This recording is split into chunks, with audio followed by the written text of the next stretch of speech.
What's up, guys, and welcome to theScore Esports podcast. As per usual, I am your host, Colin McNeil. In the booth with me this fine morning is Josh Burry. Hello. Daniel Rosen. Hi. Guys, we're here to do another podcast about the exciting NALCS in 2018, and this time we've actually got someone from one of the organizations that is not endemic to the league, one of the new outsiders that has come in and grabbed a spot by the good graces of Riot in the 2018. Papa Blast, Papa Riot Blast. Oh man, yeah. I mean, we know there was what, like 200 applications or something. So hashtag blessed. Over 200 from what I've heard. I mean, there's nothing official yet. But. That's true. It's all hearsay and rumor. But enough of that, because we do have Sebastian Park. He is the director of esports development for the Houston Rockets and Clutch Gaming, one of the aforementioned 4 new teams entering the NALCS. Seb, hello. Hey guys. How's it going? Good morning. Oh, good morning. Good morning. Got the Hearthstone mug. Nice. Going old school today. Yeah, I mean, look, it's the largest mug I had, and you need the tea in the morning to get yourself going. Oh, tea is a tea man. Okay. I'm strong with that. I'm the only tea Dan man respects in the it. I'm a coffee fiend, but. Yeah, it's weird. We normally try and do the podcast a little bit later than this, and even just 1 hour, I just feel like bewildered in here. I don't know what it is. I got my own coffee down here, but yeah. Yeah, I'm definitely a little bleary-eyed myself. Yeah. But Sebastian is looking quite put together, I have to say. Yeah, no, you're looking composed, sir. I mean, look, for you guys, this is the best I'll probably ever dress for any of these things. That's fair, because Josh and I are wearing T-shirts right now, so. Well, I'm wearing a specific T-shirt for a specific reason, so you I'm just wearing a T-shirt because all my button-downs were in the wash this morning. Oh. What I've been told is basically that when you do anything with anyone based in Canada, you have to dress a little bit nicer, because they're so much more polite than anyone else. So. Wow. That's cool. I've never heard that. Yeah, I've never heard that, given that we usually, I mean, like, when we're not on camera, I'm usually pretty schlubby. I mean, I think that's just kind of the aesthetic for us, right? Like Yeah. as journalists, Clean cut, I've been polite. really my whole life aspiring to hungover detective as an aesthetic. So Yeah, that's pretty much how I do it too. But Well, this has been an incredible dissection of how we're all dressed, but I think it's about time to get into some questions. Sure, let's do it. Actually, the first thing I should probably do is congratulate you, Sebastian, for successfully being the spearhead of Clutch Gaming, which is now in the 2018 NALCS, 1 of 4. It's pretty incredible. Thanks, I appreciate it. It's been a long and fun year, and so it's nice to come to December and then skip Thanksgiving because free agency just hits you in the head. So Yeah, that's right. Tell me about it. it is, I think, the worst part about being involved in League of Legends is not having a Thanksgiving, from what I hear from a lot of folks and involved in the negotiation process. Yeah. No, actually, what was really funny was basically, so we decided to announce the NALCS, I think last week Monday, or maybe 2 weeks ago Monday from now. Mm-hmm. Yeah, 2 weeks ago now, and you announced free agency started 2 a.m. We announced, I think, at 4 p.m. my time, so 2 p.m. Pacific. Free agency starts 10 hours later. and that's also when the transfer period for any existing contracts ends. And then on top of that, scouting ground started the following Sunday. So I'm sure my friends and family aren't as happy with me as I should be, as I am with myself right now. Yes, unfortunately, that is that esports life hitting you hard right there, right in the family. right in the family. Now, Sebastian, you've been with the Houston Rockets for a little while now, and I know you guys from previous interviews have been putting feelers out into different games here or there, different leagues, and you obviously settled on League of Legends. Why is that? Oh, first of all, settle is not the word, right? It's definitely we outkicked our coverage and got to League of Legends. Is basically my opinion on this entire thing. We looked at a lot of different games. I mean, my background, I love Hearthstone. I love Dota. I think Overwatch is a great game. I think Counter-Strike is a ton of fun to watch and play. More fun to watch than play sometimes for someone like me. And so we looked at all those opportunities, but it was clear from day one, or maybe day two, that League of Legends is just in a class of its own, right? Even leagues are popping around other games, just quite aren't at the level of League of Legends. And so for us, it was really, hey, can we do what's best for the organization and what's best for Clutch Gaming and best for the Houston Rockets, and be involved in the league that we want to be most focused on. And so for that, for us, was League of Legends from day one. Okay, so you've made your decision. You're saying, okay, League's the one. I don't know if it was serendipity or not that the NALCS then announced that it was going to go to a franchise model in the following year, but you decide you want to get into this. What is that application process like? Yeah, so it's actually really funny. I mean, as you guys probably know, since you guys have been around this space for a while, League of Legends has been reportedly rumored to franchise for the last decade, as far as I can tell. Right? Like every year, another person tries to sell you snake oil, whether it's I probably shouldn't mention any of the teams that were trying to sell snake oil back then, but everyone's like, every time an awful NALCS team was trying to sell, what they would tell you is like, hey, it's about to franchise. Please give me your money, and you have this lottery ticket to lots of money. And he would say this every year since at least 2014. It's actually crazy how many years he said that for.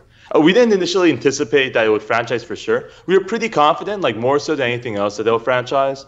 But we knew that from day one that what we wanted to do was be involved in League of Legends. And if that meant franchising and application processes and the RFP and the stuff we did, that's cool. And if it meant slowly building our infrastructure and then eventually acquiring an esports organization or a slot in the LCS sometime this year, that was also cool. In either scenario, we were prepared to move forward with that. And of course, you guys were 100% sure when theScore Esports broke the news of the NALCS franchising. Yes, I will mention that on every podcast. Of course, you have to do that every time. But speaking of the infrastructure you mentioned, right? Like you said, you've been with the Rockets for about a year. What, I guess, before we get into sort of why this was kind of the first public move, what about the infrastructure kind of had to be built out? Did anything have to change in the Rockets? What did they sort of have to build for you guys to kind of have, what became Clutch Gaming? Yeah, I mean, so it's definitely been a learning process for everyone involved, right? For people like Daryl Morey or Tad Brown, those guys are so, and Daryl Morey being the GM of basketball and Tad Brown being the CEO, those guys are so used to dealing with curveballs and so used to dealing with industries that they've never seen before. So it was really second nature to them to, come up to speed. But for the rest of us and for the rest of the organization, just, spent a long time just, explaining esports, explaining the value proposition, explaining just the really cool intricacies of the space. And once we got there, it became a lot easier to, then integrate with the marketing team. Ken Shearer, Jose Lopez, Will Tulos, and that entire staff over there. And I know I'm missing some names as well. Have been amazing. They're really in charge of a lot of the branding and marketing, graphics and decision making. That's been great out there. Some of our videotape has been done by a team led by Matt Tape out there. On the sponsorship and partnership side, we're hoping to make a few announcements over the next month or two. And on that side, a lot of that stuff's been really helpful from Ken. Greg Shearer and some of the people on the partnership side who have been instrumental into really understanding what traditional sports brings to esports. And so from our perspective, it was a learning process, but it was a fun process, honestly. It really was more getting people up to speed as opposed to trying to convince every single person on earth that esports is the next big thing. I think most people already knew that. Mm-hmm. So, Sebastian, let me ask you this. You mentioned a couple games earlier that you enjoy personally and that maybe you looked at in a professional capacity, but you didn't end up going for in so much as your position with the Rockets. Now, there was another opportunity in 2018 for a franchised league spot in a major esport, and that would be the Overwatch League. Why did Clutch Gaming / the Houston Rockets decide not to go for that? Yeah, so I mean, look, we think that Overwatch is an amazing game, and I remember the hype around it. I think 2 or 3 BlizzCons ago, where it was. I think it might have been Orange. The Hearthstone player was like, Sebastian, you need to sit at the back of the Hearth stage booth, and I'm like, what? The Hearth stage booth? What's the Hearth stage booth? Oh, the Hearthstone booth. The Hearthstone. And he was so excited to get me to sit in the back row, and I had no idea why. And he was just like, no, trust me, you need to sit in the way back. That's what people tell me. And I'm like, all right, man, it just sounds like this is a bad prank. And sure enough, they announced Overwatch that year, and they're like, hey, by the way, if you turn around people at the Hearthstone stage, and everyone turned around, they're like, you can play right now. And they pulled back the curtains, dropped the hype, and that hype And the excitement I felt in that room, and I felt like even myself to run over and play, I haven't really felt since StarCraft 2, to be honest with you. Like when StarCraft 2 was first announced at like BlizzCon 07 was the last time I was like, holy moly, there's this crazy game coming out. And I think that excitement really lent itself to creation of the Overwatch League and like some of the partners that they found in there. For us, again, it's not to say that Overwatch wasn't the right decision for us, or that necessarily we decided yes or no on Overwatch. It was just that we think that focus matters. This space is getting a lot better. This space is getting a lot smarter. And this space is getting a lot more hardworking.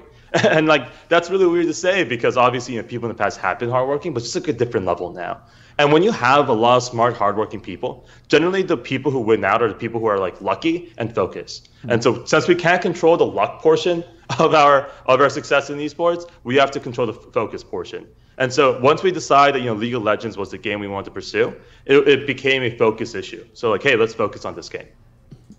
So kind of then on that mind, given that you guys, League was sort of, like you said, first in your mind, you considered other stuff, but it was the game that you guys really wanted to go. Why was this essentially the first public move for the org? Was it sort of I don't want to say, the League or nothing kind of thing, but more like, was it simply just a matter of waiting for franchising to be public? Or was it just, this was the opportunity? Why I guess was after a year, this kind of the first thing we hear out of the Rockets esports arm? Yeah, I mean, quite frankly, I think it's sort of cool that's the first thing you hear out of the Rockets eSport arm. I prefer this being the first thing out of the Rockets eSport arm than me getting fired. That would have been a much worse alternative to this. That's fair. The honest answer here, which just to be completely transparent, is that we did consider a lot of different things, and we were working very hard on a lot of different projects at the same time. And while we're trying to figure out our focus, the reason I said it's probably day two is because we did have hires throughout the year who worked on understanding Overwatch a little bit better on the competitive side, who worked on some different games like Dota and Hearthstone and Counter-Strike even, where we had scouts and analysts in a lot of those different games at different points of the year. And so we were very fortunate to say now, hey, we made this like sort of questionable business decision, but something that we think made a lot of sense for us from a professional and competitive standpoint to hire people ahead of time for League of Legends. But we also looked at other games, and the honest answer there is that once we realized that it was important to focus on League of Legends, we doubled down on the resourcing there. And then on top of that, quite frankly, we just didn't think it was proper.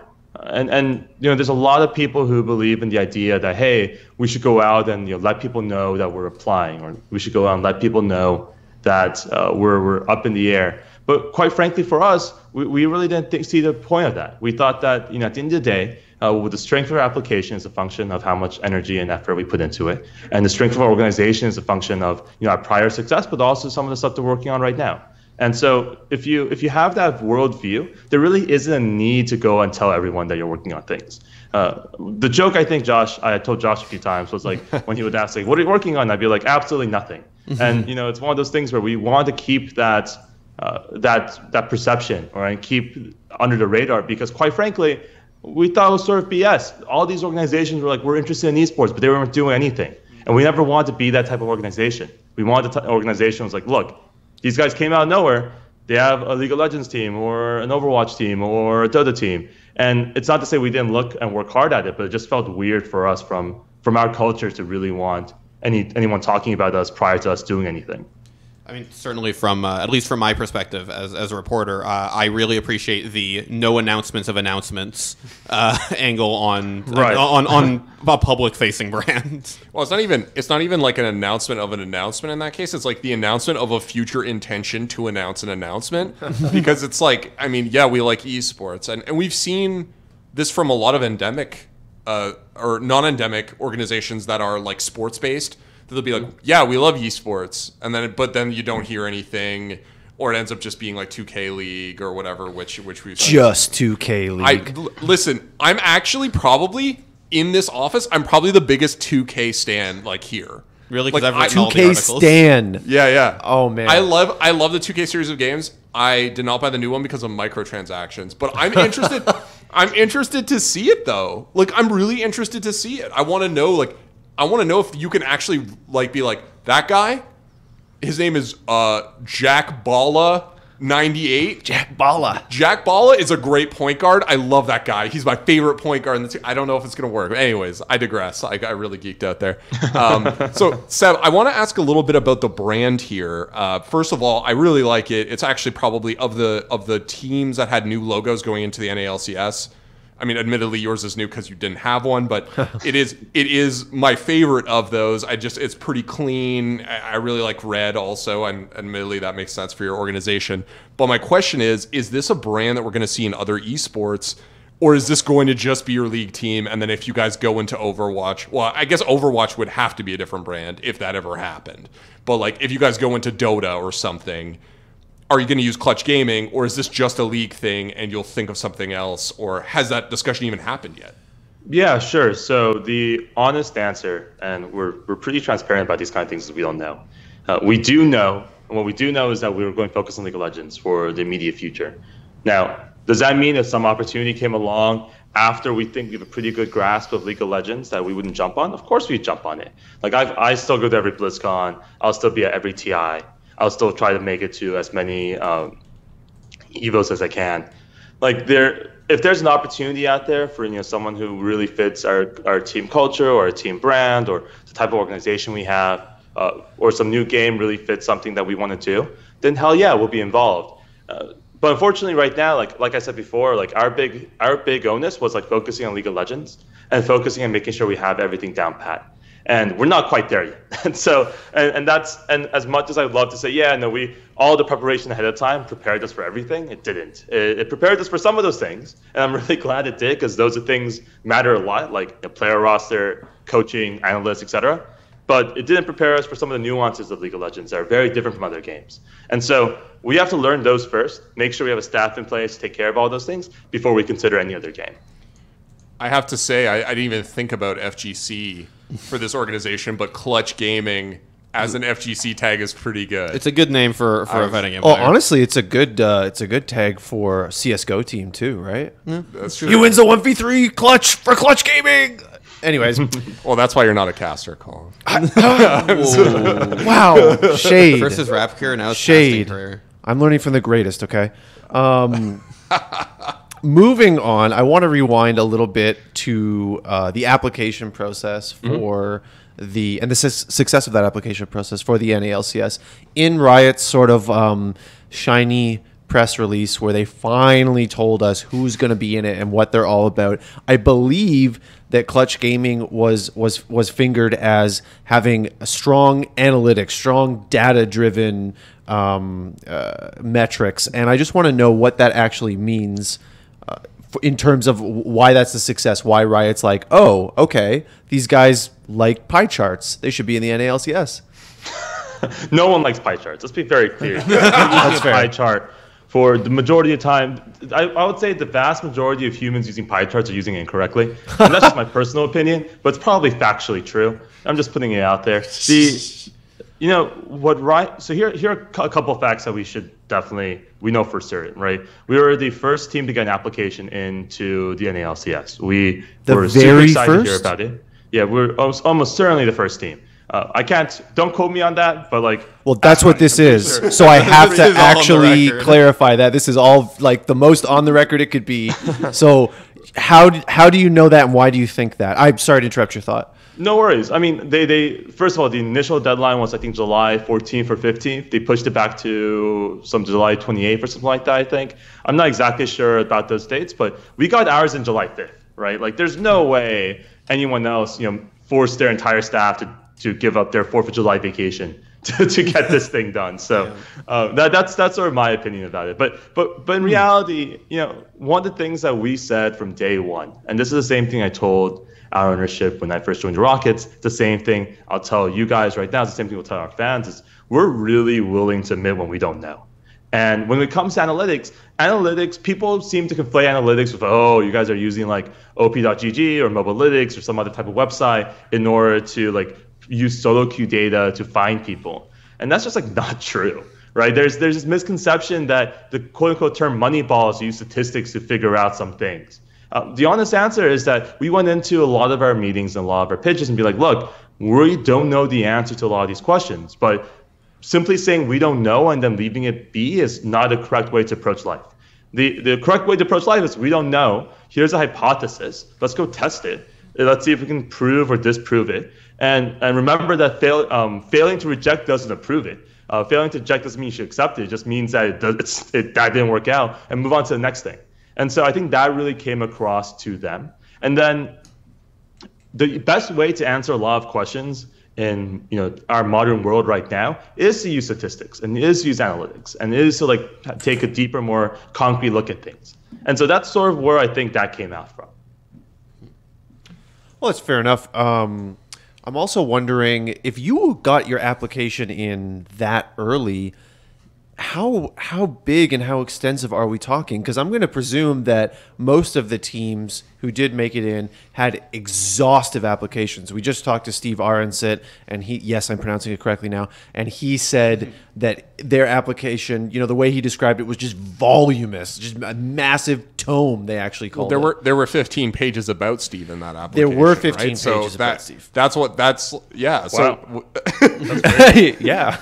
The story of Steve was the title, actually. Oh, there are only 6 lines about me, so I'm not quite sure how I compare then. Can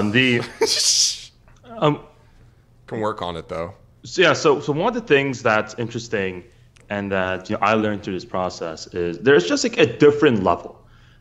For the last few years, because as you guys may know, I was in startups prior to esports, and I've been in esports for the last few years, and I did user acquisition sponsorships and ran teams, and so I've made a lot of decks. That's sort of what you have to do when you have to present properly, right? Is put together information, make it look clean, and present it. Mm-hmm. The Rockets, and I think most major sports organizations are on another level. I'd always wondered, hey, is there a better way to do this deck thing?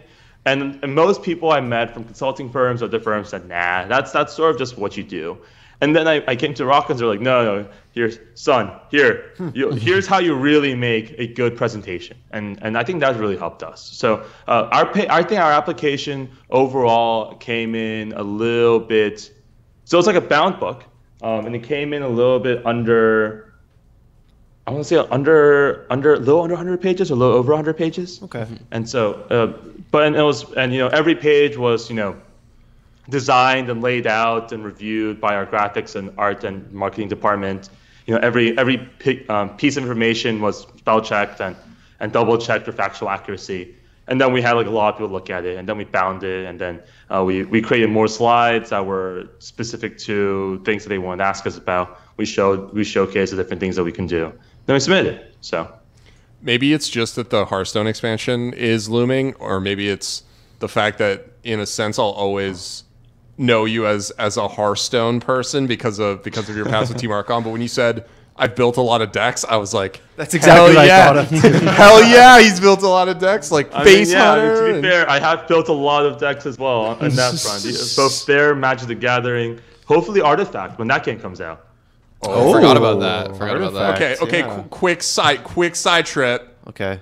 Artifact, what is your hype level, Seb? And I guess maybe we go. I don't think we've ever talked about Artifact. Have we talked about Artifact? Not on this podcast, no. No. Oh man, I had the opportunity to take a quick glance at Artifact when I was at TI this past TI.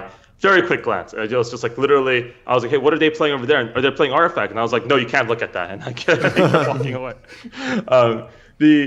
I'm really hyped. I am so hyped. I was joking with people, and this is a little bit of gallows humor. I was like, look, honestly, we didn't think that our chance of making it into the NLCS was 100%. We're far more realistic than that. We thought there were a lot of great teams and a lot of great applications, and it's similar to applying to Stanford.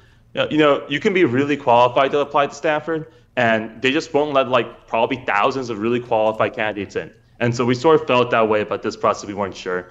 And the joke I used to make with my friends, look, if Riot, it's not Riot, if Valve releases this game in a reasonable time frame, to be seen, and they support it like they do Dota, I'm going to become an Artifact pro. That's not even a question. I'm dropping everything. I'm already a Twitch partner, I think. So let's go become an Artifact pro streamer / player. So that's my level of hype for Artifact. Like, running esports for an NBA team is fun and all, but Artifact, come on, that's an opportunity. Those are the real fun is. The most exciting part about Artifact for me is that it could have Dota 2 tie-ins, which would make me actually play Dota 2. Makes you want to play Dota 2, yeah. But I want that. Like, how like Blizzard does that, where they're like, oh, like here's a mount in WoW if you play Hearthstone, or here's a mount in HOTS if you play Hearthstone, or here's an Overwatch skin if you play HOTS, which a lot of people were really angry about, admittedly. I remember a lot of Overwatch pros in my feed being like, all right, playing this shitty game. And I was like, I was personally hurt by that. But yeah, I want a reason to play Dota 2 that isn't like a sort of like masochistic urge. Because Josh, I be honest with yourself. You want hats. I do want hats. You're right. I do want hats. That's what it is. I gotta be honest with you. When you're about to say I want a reason to play Dota 2, the first word that came to my head was masochism as well. As you know, I played a lot of Dota in the past, and I just can't bring myself to play that game again because it's like playing the violin, right? If you don't play the violin for a few years, you just never want to hear yourself playing the violin again. Like it's not a skill that decays well. And if your ear still exists, and my ear I think is still pretty good for music, and my like ability to view my play and view playing Dota is still pretty good, you're just like, wow, I would flame this guy. Oh wait, that guy's me. Like, that's not great. Did you play the violin? I did a long time ago. Okay. I played a lot of musical instruments actually, but that's a different life.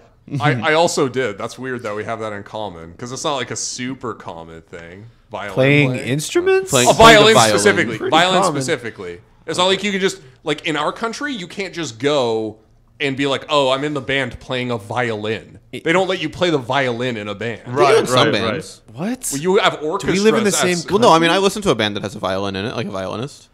I listen like a high school band? Not a high school No. band. That's what I'm saying. How do you to play the violin in our country, you have to choose to play the violin at a young age. Sure. You can't just go to high school and they'll be like, what instrument do you want to play? Oh, the violin. No, they make you play a stupid saxophone, which is what happened to me anyway. In We should get Canada, back to- violin plays you. Yeah. We've gotten very far off topic, and like Seb said, that was a different life. To get back to this life, and specifically this weekend, I wanted to talk a little bit about you guys at Scouting Grounds. You guys were there, and you bought an extra draft pick, and I was really interested in that. We transferred for an extra draft pick. Oh, okay. And so the details of exactly what happened in that transaction, how much we paid or didn't pay are very confidential. But just Got for your it. reference. You acquired an extra draft pick. We did. We acquired the 4th overall pick from the Golden Guardians. And I wanted to ask sort of about how that kind of dovetails with, given that obviously that because I presume you guys have those analytics in place that we were just talking about a few minutes ago, pre-violin era. And I was wondering essentially like how much did those, I guess, analytics play into that? And was this sort of like, and how interested are you guys in applying those, that form of analytics, that form of analysis to building your, I guess, your academy roster, to build it to developing young talent? Yeah. So again, I think one of the big things for us here is, it really wasn't any solo. Like, there's not a lot of data on these guys. First of all, there's some solo queue data. That's not great. What we did have was we flew out a lot of our scouts, like a lot of our scouts. We rented an incredibly large Airbnb. We like brought out some obscene number of people. I think we had definitely the most staff out of anyone else at Scouting Grounds. And then we like spent the days watching them play, and then we go home and then we watch a lot of VODs of them as well to just get a sense of who they were. And so when that happened, we thought, hey, there's some really interesting people out there. There were a couple guys at the top of our board. Vulcan and Palafox were like, I think 1 and 2 across most of our scouts. There were a lot of people who disagreed. They had some other people say they had other people 2, other people 3, etc. But we had those guys super high up, and so we're like, oh, that's super interesting. Let's pursue them. And then on top of that, we really wanted to see what it would be like to acquire picks. Honestly, it's the Wild West. Mm-hmm. We haven't done it before. Obviously, we found out later that Cloud9, with their buckets of cash, went out and bought 2 more picks. So, good for them. But for us, we were interested because we just don't necessarily know the full value of the draft pick yet. And we're trying to flesh that out right now. Mm-hmm. That's interesting because that's a conversation that we've been having, I think, internally in the office about the draft. like, what is the value of the pick? Is it something that we would see potentially expanded in the future? Do you have any thoughts on that, Seb? Like having done this now, do you think that this is potentially something that you want to see expanded in the future? Like, do we want to see maybe a full draft? Like, have a full draft class every year? Yeah, I'm not to interrupt, but I think the thing, it's a memory I won't forget. That's for sure. I remember, and first of all, like, there are some downsides, right? Like, this isn't the NBA, the NFL, where the draft pick has to play for you or they can't play. There's nothing like that, right? There's a exclusive negotiation window of like 21 days that I think ends December 21st or 22nd before Christmas. There's a good chance you don't even sign the draft picks like you do in baseball. They go pursue something else. There's a chance that, of the guys we picked, they may not be interested in playing, in our environment, or they may not think, a lot of players are like, look at the NALCS roster and like, hey, I can replace that guy. I want to join this team because I'm going to play really well. And when that player does poorly, I'm going to replace them. It's going to be really hard to replace Fedevin or Hakuho or Lyra or any of our guys, really. And so like there is that component to it. But the thing I won't forget is just, when we drafted Christian with the 6th pick, so Palafox, who, I think was the last person drafted in the internal draft for Scouting Grounds. He was like the 20th pick, actually the last person drafted. And, most of our scouts knew nothing about him coming in. Some have played with them in solo queue before, but he was a relative unknown. He comes on stage and I hand him the hat, and the first thing he says is thank you, and he's just smiling and he's super excited, and we walk back and he's just incredibly excited. You can just feel the energy. This is just like really the first step for him on a long, hopefully successful LCS career. One that we hope is with us, but could be with another organization. And if even that, like, it will still have that memory. And so if anything else, we're really excited about that. And we think that was just amazing. The production value, also off the charts. Like, it was a lot of fun to be in that room. I don't know if you guys heard when Ash got drafted. I mean, the panelists were sort of being mean to Ash, but man, he had a cheering section. Holy moly, did he have a cheering section of people just like rooting him on. It was just like being, at the NBA draft. I mean, I think personally it could have been really cool to be in the Airbnb with all the analysts afterwards, because that's kind of the thing that we just don't see publicly. There is not a lot of, and I think some of our guys have tried to write about in the past, and to varying degrees of success. There is not a lot of talk around scouting in esports, and specifically League of Legends, because it is the most established league structure we have. But there's not a lot of talk about scouting, how it works, what it looks like, and what are the conversations to have. And I think that because of that, perhaps, I guess let me try to phrase this as a question. Do you think that we lack sort of a vocabulary of ways to talk about players for scouting? Like you said, solo queue stats aren't all that helpful. They don't show you how well a player plays on a team, or really what they're worth beyond just if they get put on a carry and they get fed. So are we missing how to talk about players in terms of scouting, and is that something you guys are trying to build out? Yeah, so I think the first thing is, I love to quote this guy because he's so smart. Like, he's honestly one of the smartest people in sports. Do you know a guy named Dan Szymborski over at ESPN? Yeah. So for those of you who don't know, Dan Szymborski is the creator of Zips, which is one of the best forecasting tools for player ability at the MLB level. It's used by Fangraphs. It's used by organizations. His tools are really good at projecting how a good person will be. And when I was talking to him about esports scouting the other day, the phrase he used, which I love, is he's like, Sebastian, we're in the age of hucksterism. And I'm like, what the heck is hucksterism? Like, I've never heard that word before. And he was like, look, it's an old word, but basically it means no one knows anything, and people who say they do are full of it. And I'm like, okay, I totally believe that. And so it's crazy because, now we have the Cavs, the Warriors, us, Misfits is owned by the Heat, the New York Yankees, the Sacramento Kings with NRG. You have all these different organizations. Oh, the Dallas Cowboys with complexity. Congratulations to Jason over there, right? We forget sometimes, hey, actually team ownership used to be meaning you're the worst player on your team or the oldest guy in the room, right? Player scouting meant figuring out who you enjoyed grabbing a beer with and then hiring that person. The idea of finding good talent really meant, or we'll find someone who speaks Korean and fly out to Korea and just pick up you're a random person.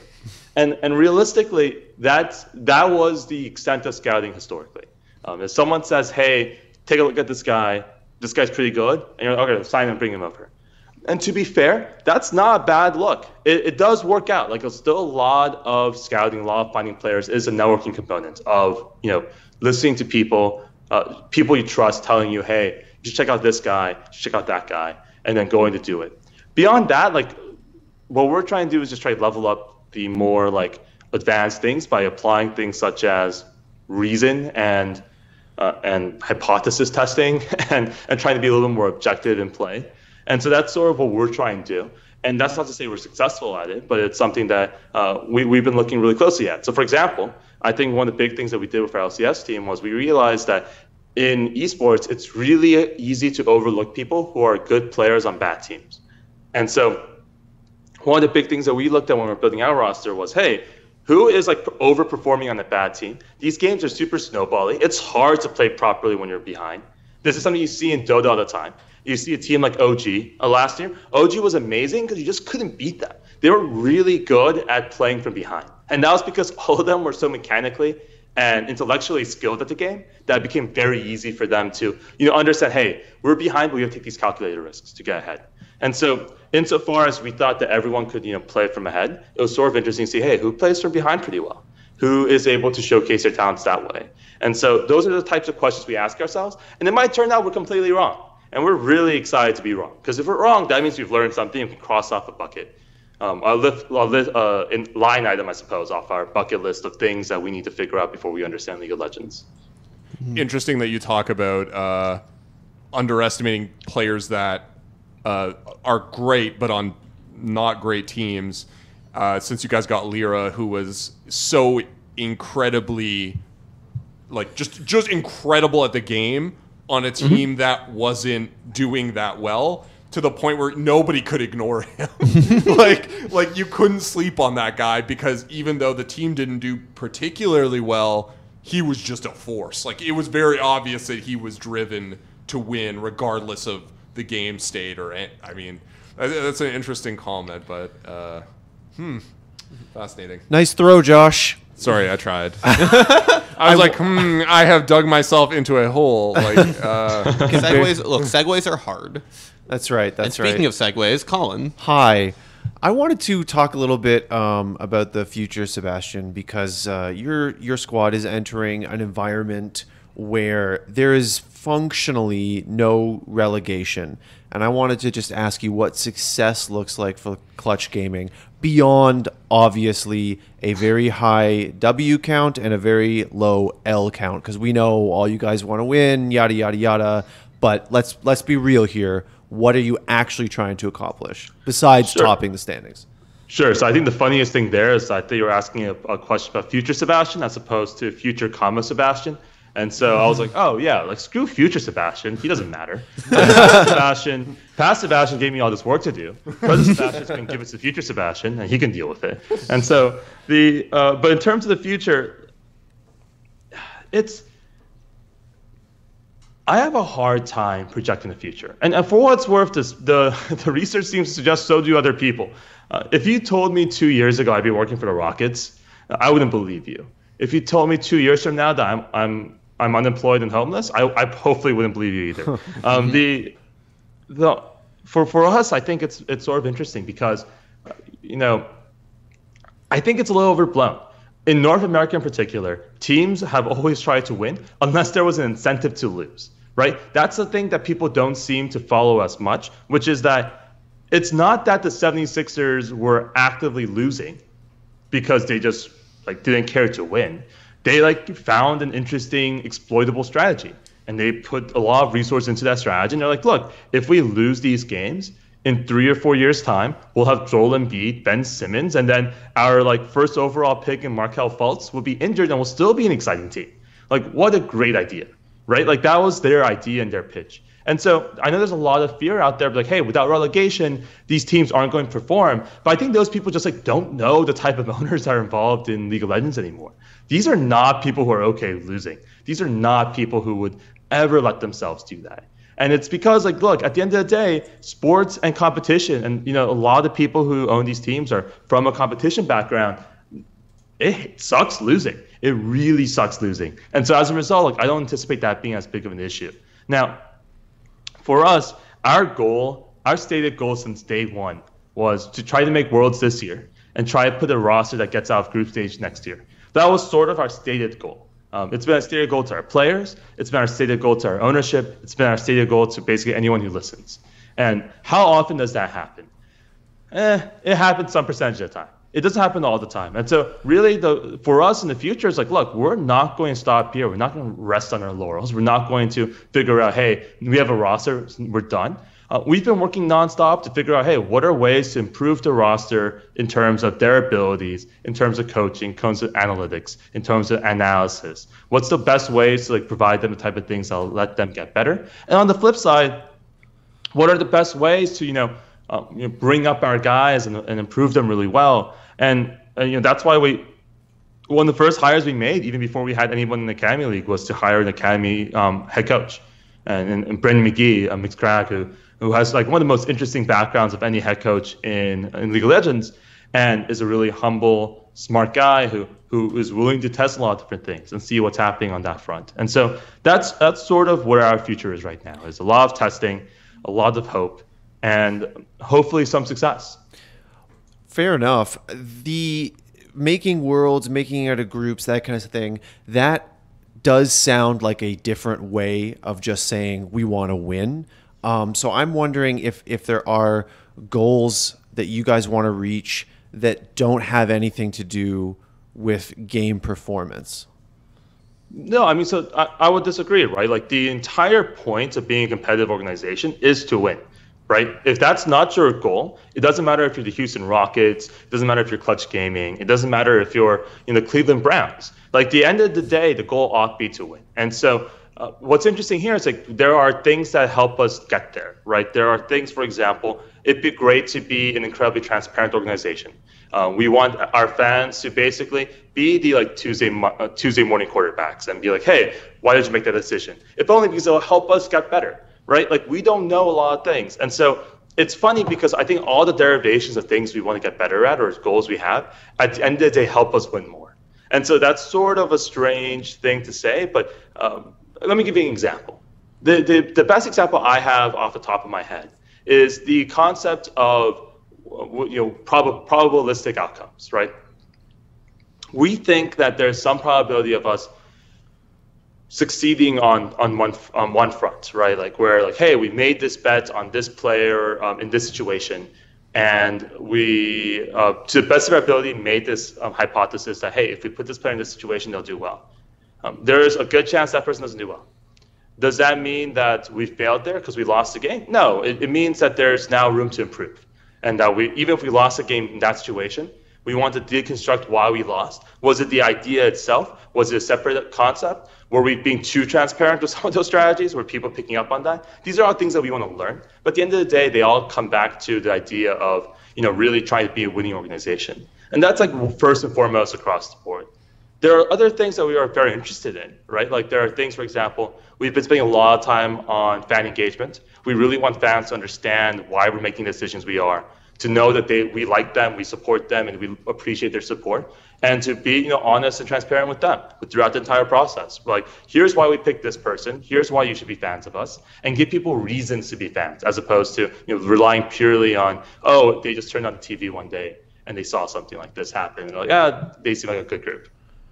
Right. That's fair enough. It's interesting that you put so much emphasis on the winning, because we have heard from non-endemic people from outside of esports that more focus on what you just mentioned, fan engagement and sort of building a brand and building people's emotional attachment to a team. In esports, we know that winning is a really good way to build people's attachment to the team, but it's also probably not a sustainable way, right? Because nobody's on top forever. Although that may change with the NALCS. Wow. This is a watershed moment. TSM has been on top for a while. TSM doesn't win, though. They win the NALCS. But they never win Worlds and never make it out of groups. I don't know. That's actually not a bad segue into something else that we want to hit on, though, I think, which was Yeah, I think I know where you're going with this one. Yeah, do you think, Seb, that the NALCS and the way that this permanent partnership / franchising thing is bringing in new players, new blood, the money to acquire those new players and new blood, is it going to make the NALCS competitive with Korea? Or is this the new China? Like, are we just bringing in players? They might be better than some of our domestic players, but at the end of the day, we're just spending money to bring in somewhat better players, but it still won't be competitive, and we're going to get smashed at Worlds, and we'll all go home and or it'll be cry into our energy drinks. Or it'll be a glorified retirement home, right? When Faker's over the hill, he'll just come over here and collect a check. Yeah, so first of all, I think it's a little revisionist history to say that Korea is dominating China. I think if you look at Worlds this past year, like you see RNG, and RNG was basically one game away from winning it all, and then they were actually I think they were probably favored against Samsung over SKT was, just in terms of style of play and their own abilities, right? So if that's the outcome we got to, then I'm totally okay with that. Like, I think Josh's question, is more specifically referring to kind of the post-Korean exodus China. We're sort of living in the post-reverse exodus China, which is such a strange thing to say. Oh shit! Post-reverse exodus. But I think Josh is referring to sort of the China that we saw in League of Legends 2 to 3 years ago, after or I guess 4 years ago, when Samsung sort of imploded and scattered across China. Yeah, I'm not suggesting that Korea is dominating China whenever they meet. More that we saw China sort of become this place where people who are dissatisfied with their current arrangement left to go to, and those teams were not especially. They were not winning Worlds. Yeah, they were sort of, they had a lot of promise, but weren't necessarily winning Worlds. They looked great. They looked great. So let's tease this apart real quickly and examine some of the assumptions we're making here, which is one, that people like leaving their home country. I would question that one first of all, because so the assumption here that we are making is, one, Korean players are the best players in the world. I think that's a fair assessment at the highest level, maybe the first person at each position, but how deep does that go? That's the first question. And the second question I have would be hey, do people actually want to leave their countries? For enough money, yes. And if there's a better ecosystem out there, they'll become the English Premier League type of situation. But for the most part, if you have a really good base, you have a lot of good players. I think it's more likely that, and this is just off the top of my head, I think it's more likely we resemble the Champions League more than anything else. You have the EPL. The EPL is an incredibly competitive league. People love and really value winning the Premier League and the Premiership. And do those teams necessarily do well in the Champions League versus Barcelona or Real Madrid or some of these other teams? Depends on the year. It depends on the type of talent they have. But someone like Spain has a strong advantage because they have more resources and they have a bigger pool of people to pull in from. But that doesn't necessarily mean that they're going to be great forever. Spain pulls in a lot of Brazilian talent, for example, a lot of Argentinian talent, a lot of South American talent. Hopefully, I think the hope in LCS is just from academy. Hopefully, we can find the next big guys and create infrastructure around them. We just don't know necessarily why Koreans are so good at video games. We know it's true in a lot of different verticals. We just don't know why. And one of the hypotheses that's been floating out there is that, look, it's because they've been treating esports like a sport since '99. And so we're legit 10, maybe 15 years behind them in terms of some of the infrastructure stuff. And does that mean that in the next 5 years, we'll finally catch up to Korea in season 3? It's possible. But it's also possible that we don't. And so I guess my takeaway is that most organizations will do whatever it takes to be the best. And if you're telling me an over-the-hill Faker is better than Bjergsen, hell yeah, we'll bring Faker over the hill over to NA, right? But I think it's less of a question. It's not going to be like the MLS, where it's you just bring these guys on for branding purposes, or for marginal purposes. We'll probably be closely resemble the EPL, where look, we may have a smaller pool of resources than Spain or PSG, but we definitely have more money than other teams, and we're a top competitive league that will get you to Champions League.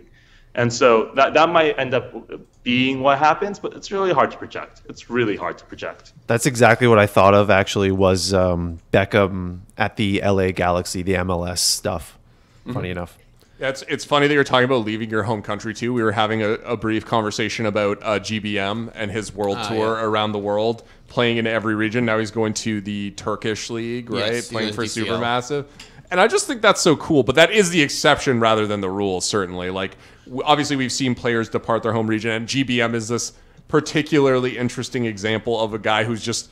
He's like a Hessian mercenary. Like, he's gonna play anywhere. If you got the coin, GBM has the goods. Nice. So I mean, I do respect, and I think people should respect that sort of like, you know what I mean? Like, he wants to play League of Legends, and he's gonna go wherever someone wants him to play League of Legends for them. That's awesome. But jumping back on sort of what you were talking about a minute ago is, you know, kind of previous questions about fan engagement, and then talking about here about, you know, signing the players it takes to win.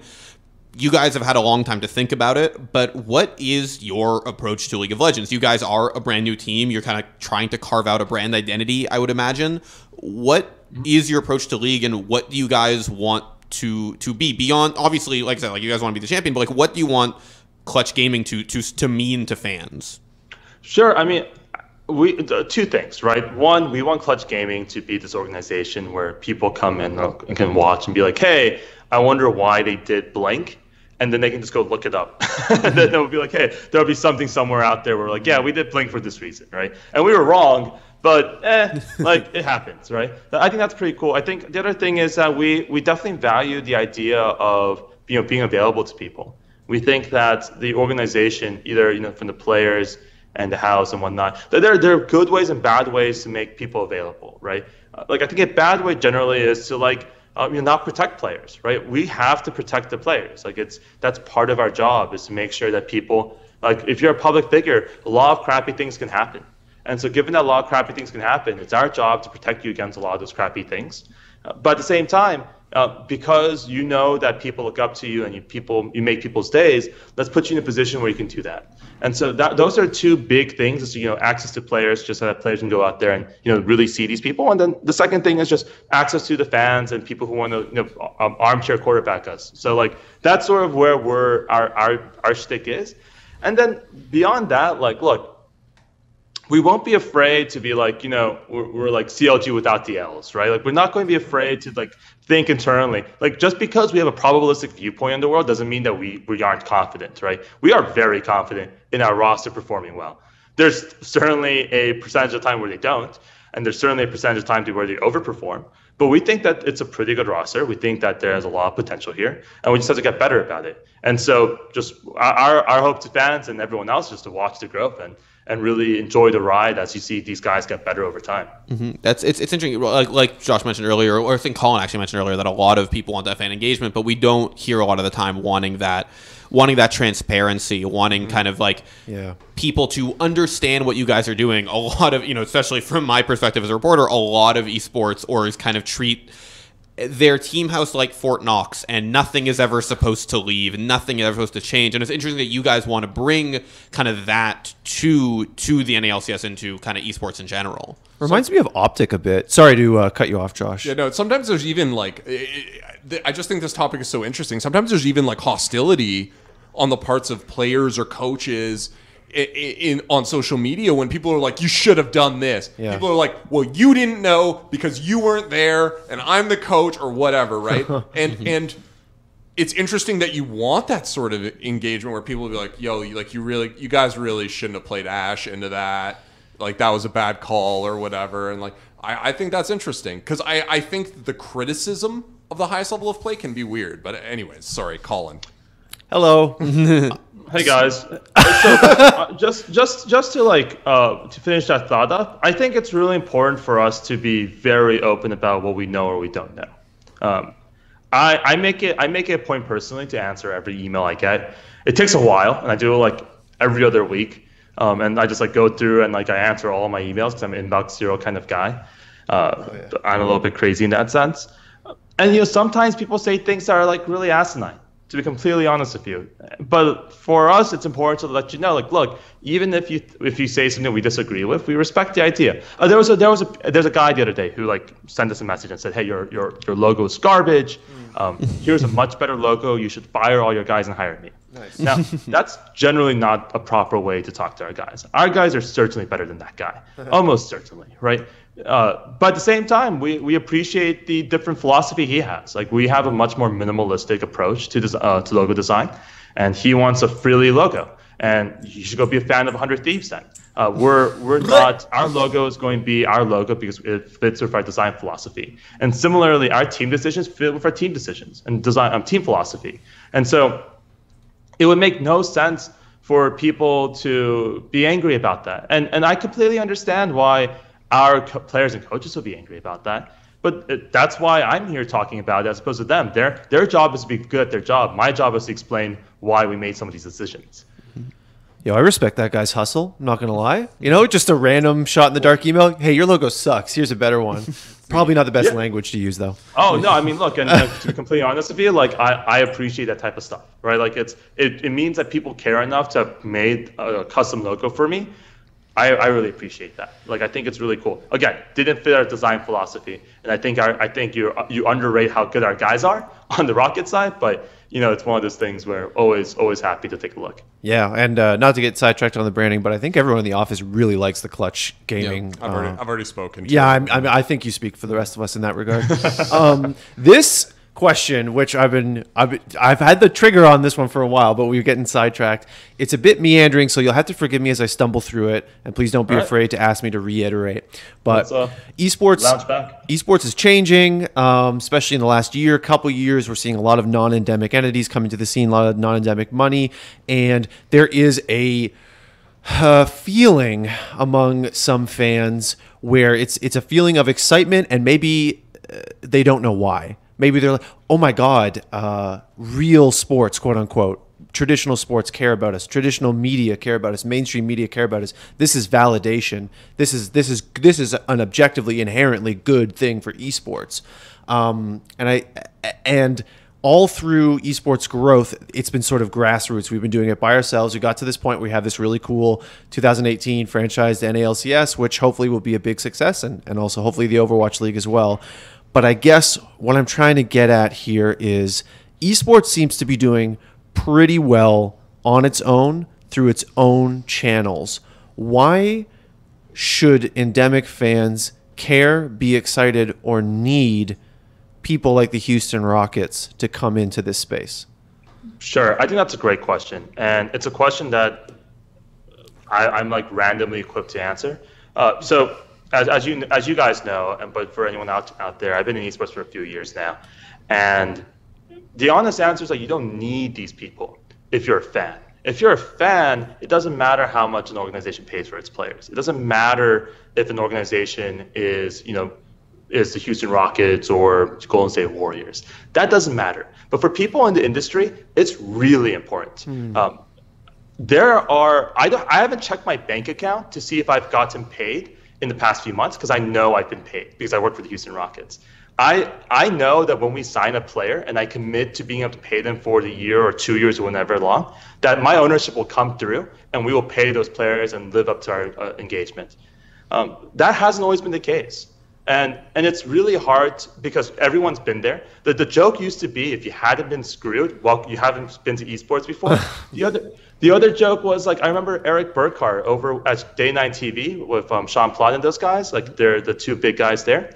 I remember when I first got to esports, I talked to Eric and Sean were like, hey, welcome to an industry where the hardest and smartest working people make no money, and the little money you make is stolen from you, right? Like, it's really hard to emphasize just how much heartache and stress there was trying to be able to pay our players on time because sponsors weren't paying out, or because, I still have money from organizations in China that's owed to me personally, and like credit card debt that was racking up that I had to rack up in order to get my players, dinner or lunch, as opposed to being able to get the money through the door, right?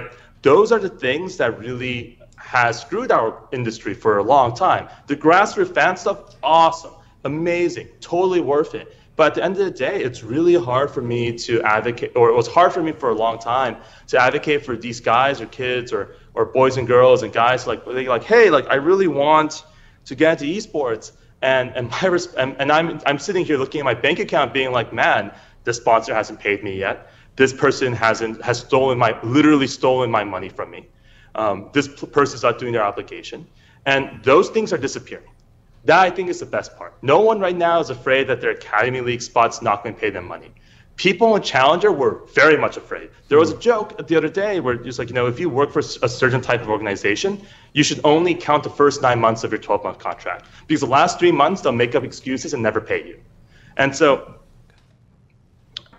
I think, and I know I must be rambling a little bit, and this is something I feel very strongly about, I think it's important for the industry and it's important for people in the industry and journalists, staff, analysts to have structure and have organizations that are invested in it, because they will be the ones who will take care of them and allow esports to be a career.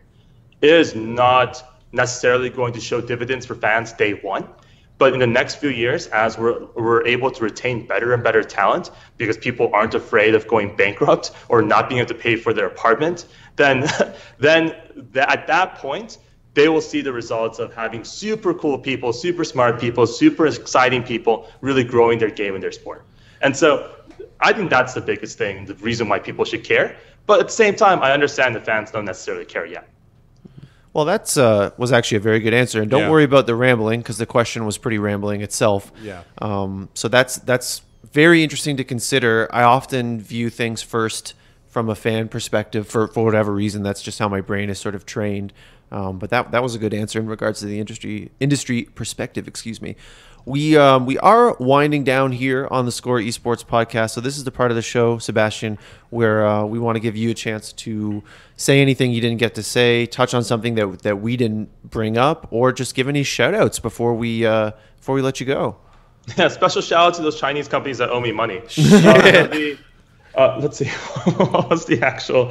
I just want to say thank you again to everyone who's watching, everyone around here. If you have any questions, feel free to reach out. It's not that hard to find my information on the internet at this point, so you can reach out. Also, special shout out to our ownership group, our Tillman Fertitta, his sons, Michael, Patrick, and also to our upper management like Tad Brown, Daryl Morey, Rafael Stone, Clay Allen. These guys have been super vital to us getting to where we are, and we're really happy to be here. And then also thank you to everyone who wants to become a Clutch Gaming fan. We're really excited for the start of the LCS season. We really do think that we have a really interesting team that you to follow, and a team that, especially if you're a displaced fan or you're sick and tired of TSM, please come support us. So. Damn, that was nice. That was nice. Well, I know we're all looking forward to the start of the NALCS, and we wish Clutch Gaming the best. We'll be watching. Sounds great. Hey, thanks a bunch, guys. Thank you. Thank you, Seb. Thanks so much. Man.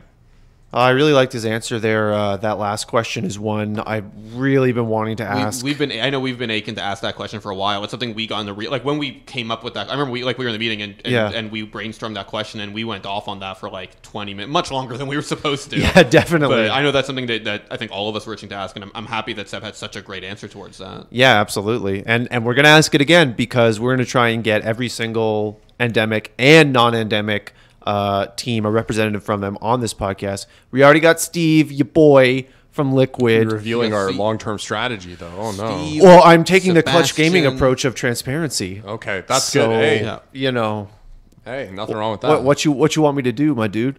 I don't know. I think it's cool. I mean, we are working on that, and there are some specific people I'm really eager to talk to, especially with what we've seen in this off season. Yeah, there's been some crazy roster moves, some very exciting roster moves, and some rosters that I just honestly don't understand. I don't, because there's some rosters I don't understand. It's pretty BM to say it, but yeah, there's some rosters I look at. We don't have to specify, but certainly I think there are a couple rosters that I'm looking at, and I'm like, boy, you had all off season and you got this, huh?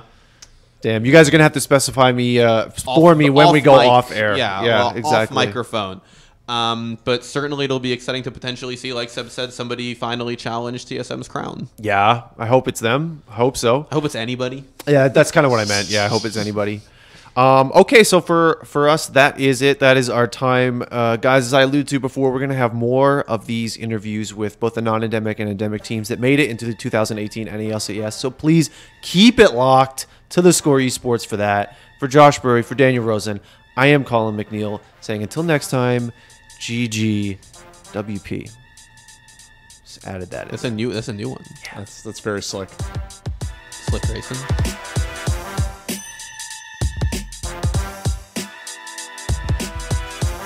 It's time to make building items and runes on champions much easier. Introducing theScore Esports' new Builds Calculator, which allows you to plug in items and runes to figure out which build gives you the best stats. The new Builds page also gathers information on what the top players and your favorite pros are building, so you'll be able to try them out yourself. Take control of your champion and try out the new feature on theScore Esports' Builds website by clicking on the link in the description below.